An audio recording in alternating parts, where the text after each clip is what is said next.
presented by LMS Music.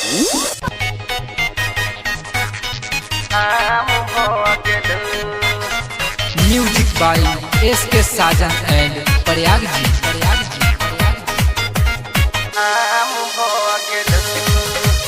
आप सुन रहे हैं नैना म्यूजिक और निर्माता विक्की चौधरी की प्रस्तुति।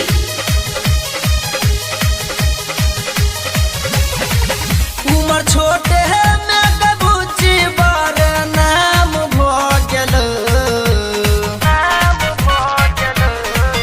उमर छोटे है मैं कबूची बार नाम भोगल।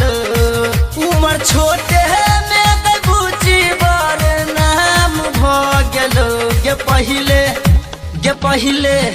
गे पहिले छेलो टिकला कोना तोरा याम भोगलो।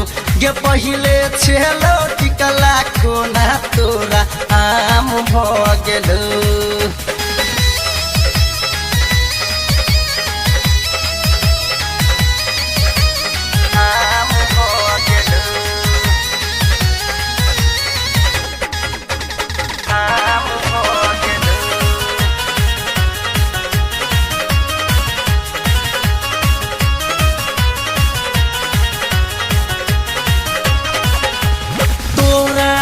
हम देखलौं कहियो के करो साल भले सगे कोना के तू भेला पुछिए ते तू परे सगे। तोरा नहीं हम देखलौं कहियो के करो साल भले सगे कोना के तू भेला पुछिए ते तू परे सगे। हे भोरे के निकलल कोना शाम भोगल। हे भोरे के निकलल कोना शाम भोगल। गे पहिले छेलो टिकला कोना तोरा याम भोगलो। गे पहिले छेलो टिकला कोना तोरा याम भोगलो।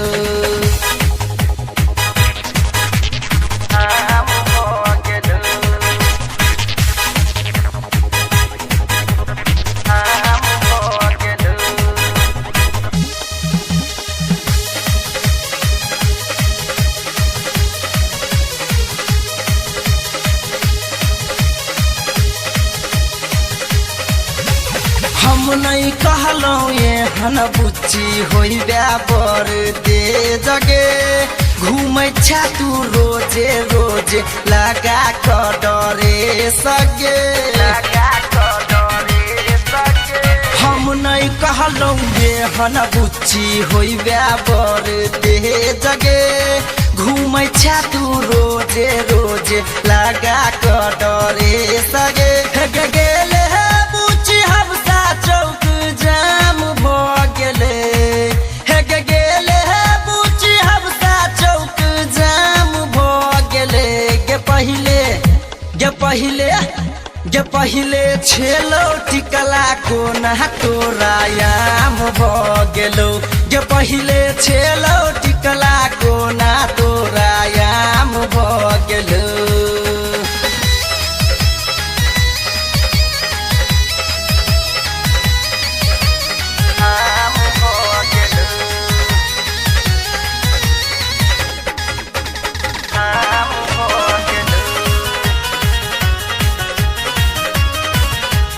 आप सुन रहे हैं नैना म्यूजिक और निर्माता विक्की चौधरी की प्रस्तुति। तोरा ऊपर रहे छौकन छोरा सबके फेयर गे कृष्णा रस तोगी करो तोरे संगे शेयर गे। तोरा ऊपर रहे छौकन छोरा सबके फेयर गे कृष्णा रस तोगी करो तोरे संगे शेयर गे। हे विनोद बिहारी संगे काम भोगलो। हे नीतीश विराट संगे काम भोगलो। गे पहिले छेलो टिकला कोना तोरा याम भोगलो। गे पहिले छेलो टिकला कोना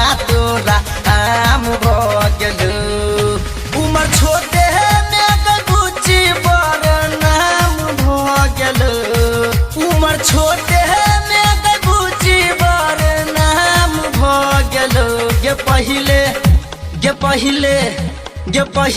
छेलो टिकला कोना तोरा याम भ गेलो गे पहिले छेलो टिकला कोना तोरा आम भ गेलो Music by LMS Music.